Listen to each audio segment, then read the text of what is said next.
Hi, I'm Colin Hall, and my son and I run programs for many years, and on all our programs we invite people to tell us stories that teach wisdom. And one of the most amazing stories, and I've told it many times but I want to tell it again, comes from a young woman, Irene, who had won a bursary to come on one of our programs because she was a celebrated builder of RDP houses. She said, "When I was young, we were poor. My brothers and I lived with my mother because my father was an angry man and he was in jail for his anger. And the only way that we could survive was because my mother sewed sheepskins into car seat covers. And in order to get sheepskins to sew, my brothers and I, and they were younger than I, used to walk to the factory. And that was a long walk. And on the way we had to cross a river. And in that river there were crocodiles. And the only way you could cross that river safely was by way of the tebi, which he showed with her hands, was the bridge that sways, obviously a rope bridge. And she said, and there were not enough pieces of wood for you to put your feet on safely.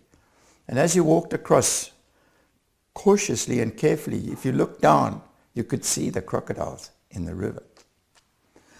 She said one night we couldn't sleep because we hadn't eaten for several days because we had not had any sheepskins.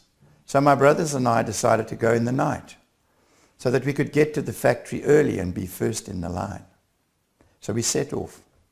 But when we got to the river, it was very scary because in that river there are crocodiles.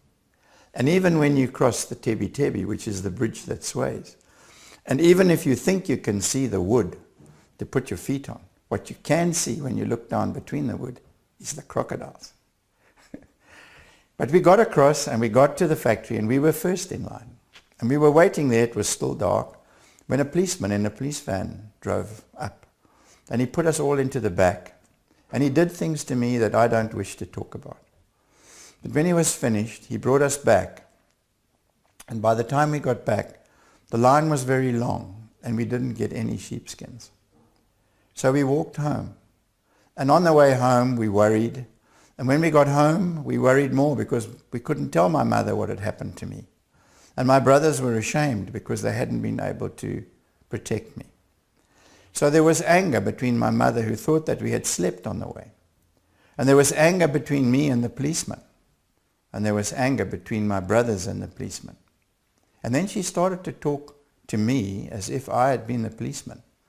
And she said, now that anger is like the river. And in that river there are crocodiles. And the only way to cross that river is by way of the tebi and the wood.